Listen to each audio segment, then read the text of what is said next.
Changed my mind on the Sony TC-252 D.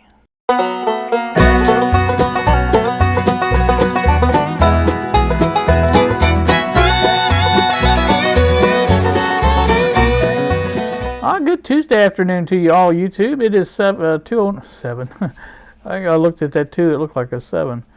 2:09 now, and I am back with you once again. I have been busy in the shop, working, cleaning up the bench, getting things ready for the big switch to the Sony 252 D, TC-252D, I guess. Anyway, I did a video last night, and you should have already seen that this morning. You know, I'm recording this the day before, but it should be posted in the morning at Wednesday morning, 6 o'clock. And I'm going to have this post sometime after that. I'm not really sure what time, but because I changed my mind a little bit on my tactics for this operation.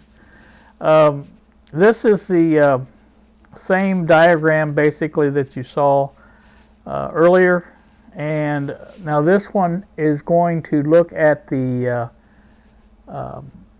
playback mode. As you can see, the little red box over there, it says switch 101 now shown in playback mode, and that's what I did. I went through and changed all the little settings to where it was over to the playback mode, and we're going to trace out the path the same way we did with the input record mode, and we're going to see where it goes to. And I think what I'm going to do is go into the shop and start doing some troubleshooting or signal tracing, and I probably will put an input signal into the somewhere near Q101, and maybe on the other side of the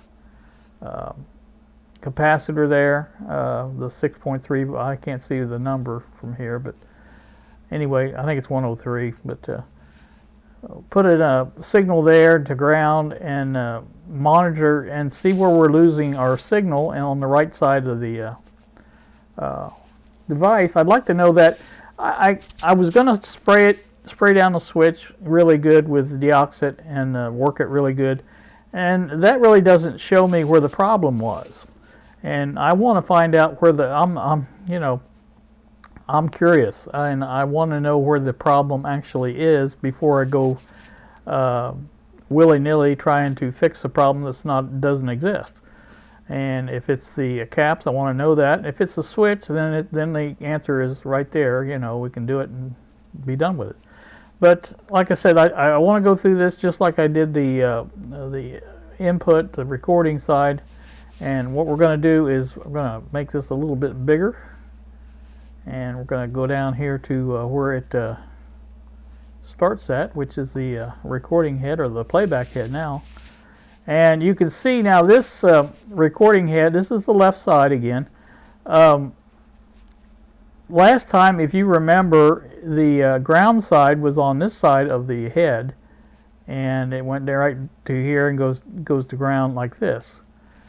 But now that we've moved the switch, the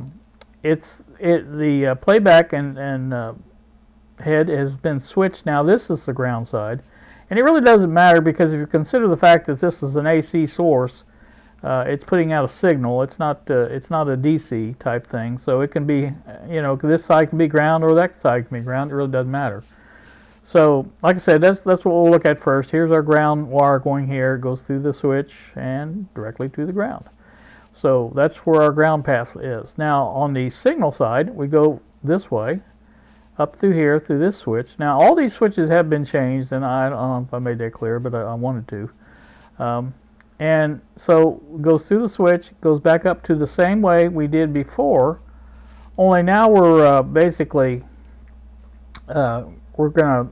we're still putting the same signal, or not the same signal, but a signal into the amplifier, and that's what it is. That was C102. I thought it was C103. Okay. Anyway, if I put my signal here, my input signal, probably use a tone or something like that. then I can start tracing back. I'm going to use Don's little signal tracer. That's a pretty good deal. I like that thing for getting in there for operations like this. And but anyway, like I said, I want to trace that out, and we're going to go to each point and check it out as it goes. So basically, this goes the same way. It goes through the transistors, through here, through the capacitor. This time, instead of going down this way, it went this way before with the record side. This is record level. It bypasses that and goes down this way, and there's a direct line going through here, and we go back up through here, these two capacitors again, and back to this transistor. And so you can see that's how that works. Now, once we get through this transistor here, we go out the collector. We're back to our sensing circuit here for the meter, and that's the same exact situation there. A goes to the output for the headphones, and that works just the same as it did before. And now, instead of us going this way though into this second potentiometer here, there's a connection. Now, I didn't show this very well on the other thing because I didn't see it. I had to look at the full schematic of this to see that there was actually a connection point there. And so what we're doing is going to go out direct out to the line out here, and here's our ground path for the line out right there. Now, we don't need this extra amplification here. This was for the record head.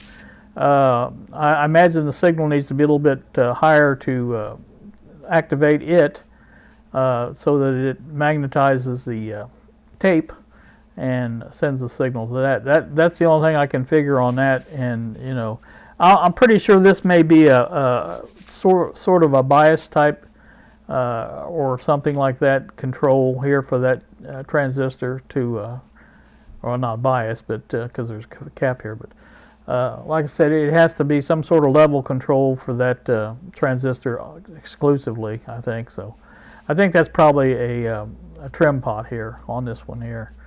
But anyway, I'm getting back and forth there. I'm going out. So that really is kind of a simple circuit. It's not that complicated, and it's not that much to check out. We should be able to go through there and check that right side out and find out why it's not working. Now, I did go back and read the manual for this, and I found out that the tracks, when they're recorded in mono like that, they can be, all 4 tracks can be recorded separately. What basically you record the left side on the first tape, or well, on the only tape. You go through and record the full side of the left side, then you turn the tape over, and I think you start taping on track 1, and you know it goes. You keep doing that 4 times or 3 times actually, and it does the whole tape. But then you have, if you use a stereo, like I'm doing here, and you try to listen to that, you know, both inputs or outputs, left and right, then you will hear, or you should hear, the backwards tape of the other track that's that was recorded on. So what we were hearing is normal, and that's the way it is. But it's not normal because it's not getting to the output. So we need to find out why that is. And I think that's probably a separate problem from the switch, if the switch is the problem on the recording side. But like I said, that's what we're going to do. And like I say, I'm going to do that first, and I want to get that fixed first and find out where that is. If it turns out to be the switch, okay, well we'll clean the switch. But I still want to find out if the switch is the problem on both the record and the playback as well. So that's what we're going to do, and we're going to head into the bench here in just a little bit and do that. Now, I probably won't put it on this video, but I will make another video, and it'll probably be in the morning. That'll be Thursday morning, I guess, because I'm doing this on Tuesday. But like I say, you guys stay tuned for that, and I want to get this thing fixed, and I want to get it back together and put it on the new stereo shelf and use it.